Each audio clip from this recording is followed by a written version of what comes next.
Hi, my name is Alejandro Villegas, and I'm going to present the topic name, A Preliminary Analysis of the Inclusion of Information Literacy in International Higher Education Curricula, in representation of my colleagues, Juan Machín Mastro Mateo, Gerardo Asensio Vaca, and Javier Tarango.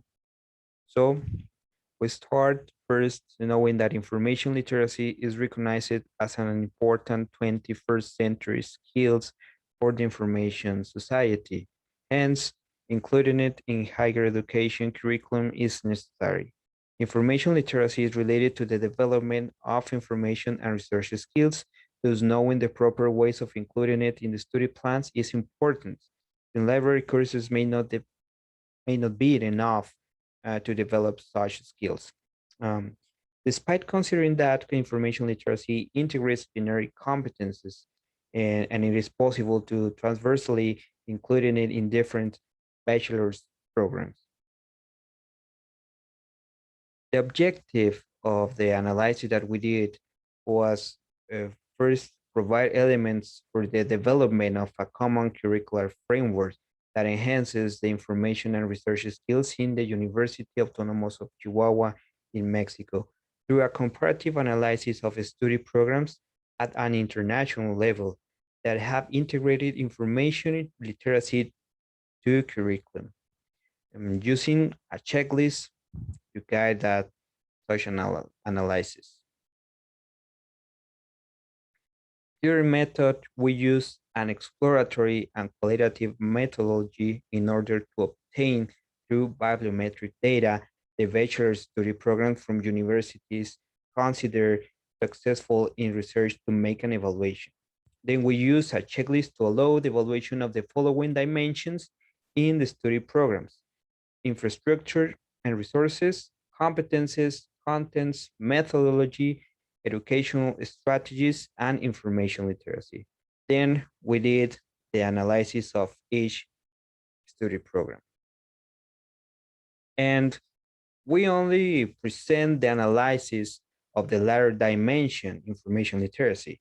And the checklist has a yes or no box in each indicator to write down the present or absence in the study plans, and another box to register the qualitative data in the cases of the indicators are present, which allow to analyze in which sense the study plans include each indicators.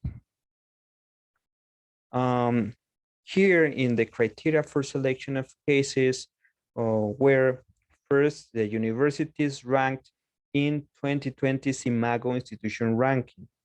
Then universities from countries whose official languages were Spanish, Portuguese, or English, in total of 45 countries, 4 being languages spoken by the research group. Availability of the programs online or by request to university staff. So we request the programs to university staff.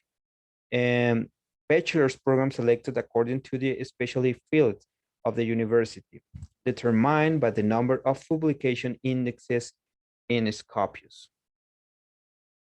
Also, 30 selected cases from 16 countries, 5 universities of United States of America, 4 in Spain and England, 3 universities for each of the cases in Argentina and Colombia, and other university per country like Australia, Bolivia, Chile, Costa Rica, Ecuador, Malta, Mauritius, Mexico, Peru, Philippines, and Uruguay. And we didn't try to achieve a representativeness because it was an exploratory and qualitative study. Hence, we didn't address sampling. Here in information literacy indicator analysis were first academic integrity, ethical and legal guidelines for using and retrieving information. Also invites to evaluate and assess information sources. We have development of textual skills, writing, synthesis, and management. Identifies and knowledge and determines information needs and their scope. We have information seeking and access and retrieval. promotes using diverse information sources. We have integrates new information to the knowledge base. The other indicator is citation references and documents formatting. Promotes practice and tools for information management.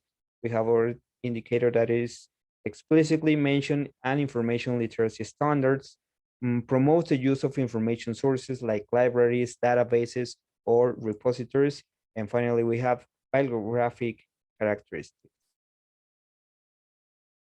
And then we have the following results by each information literacy indicators by understudy. The first one is academic integrity and ethical and legal guidelines. So we have 8 out of the 30 analyzed study programs consider matters relating to ethical management of retrieval information and its legal use. But they mainly focus on the ethical retrieval and management of the research data. Also, we have the second indicator, 14 study programs include some remarks on the evaluation and assessment of the information sources, but less than half include some remarks on evaluation of the consulted information.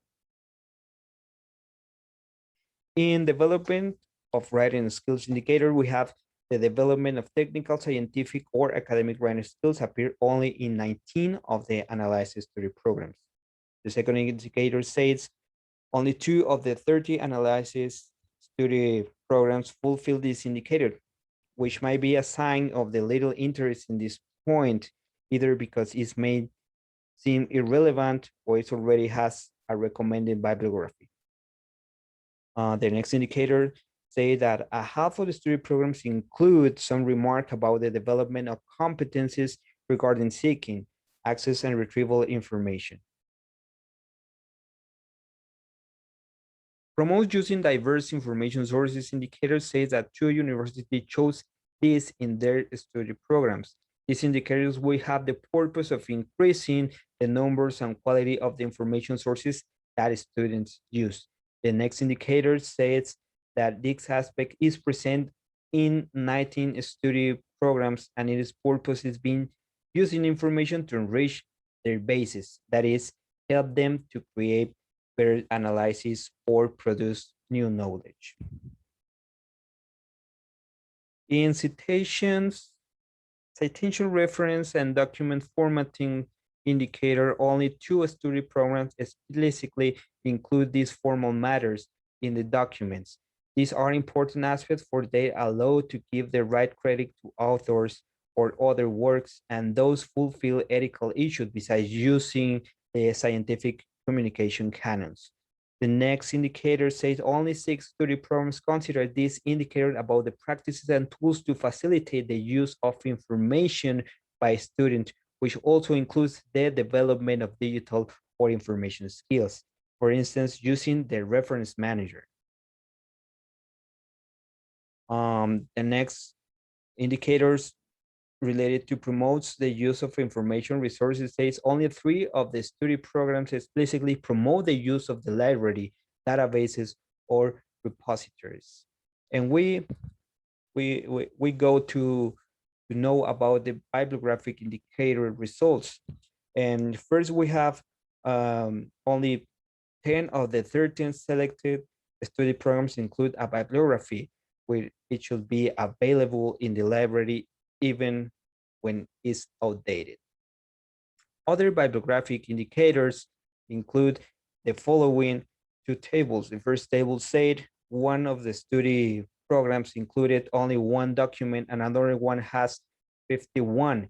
In case the average was 9 documents. Sorry. The table below says that the books are chosen based on their level of depth and availability in the library. Concerning the format, this is mostly print, but the difference with digital documents was not significant. However, most of the digital documents corresponded to articles and not books. So they preferred using articles than books. We can see in the second table. The third table, the upper third table said Regarding the level of depth, bachelor's subjects usually recommended text materials like textbooks instead of specialized or dissemination works. And the table below said regarding the timeliness, there were few documents published during the past 5 years. 3 study programs don't present and don't present any, and 2 had only one. So we conclude and discuss this. Overall, study programs bibliography is a pending matter. It also takes effort to keep it updated and available in the university libraries. We ignore the existence of a study that has systematized an analysis of these challenges involved here. Whatever enough observation of different university study programs, we have found their bibliography usually presents one of several of the following problems. First, a high rate unavailable bibliography in the library or in subscribed databases. The second one is dated bibliography. The third is lack of bibliography variety and dated or obsolete bibliography. The bibliography of the study programs affect the librarians and libraries since they promote and the use of scientific information of quality, which can help to prevent post-truth on fake news. The second is the development of information culture, whose core is information literacy and it is competencies. And librarians and scholars should become analyzed for warranting and curricular and design that integrates information literacy to courses related to information and research, even subjects of other areas. And that ensures bibliography's quality and timeliness, as well as a availability in the library. The exploration that we made with evaluation of information literacy indicators in the study programs demonstrate that could be a weak component in the study plans, which could solve the study problems when seeking information, post-truth or fake news management, and lack of the awareness, identifying reliable and accurate information to make academic works or for everyday life. These deficiencies could also weaken the libraries and avoid recognizing the value of investment made to acquire information resources. We can be a risk of not being used and therefore remove, putting the academic community in disadvantage. Information literacy is important in higher education, where it's strongly related to research teaching. Having a good practice consists of including librarians in the development of information literacy initiatives, as well their involvement in the educational activities through this work area. They would take care of timeliness and accuracy in the selection of acquisition of information resources and the development of appropriate competences for the management, evaluation, and use. As a result, there will be a development of a rich information culture in higher education. So this is it from my part. Thank you very much for your attention.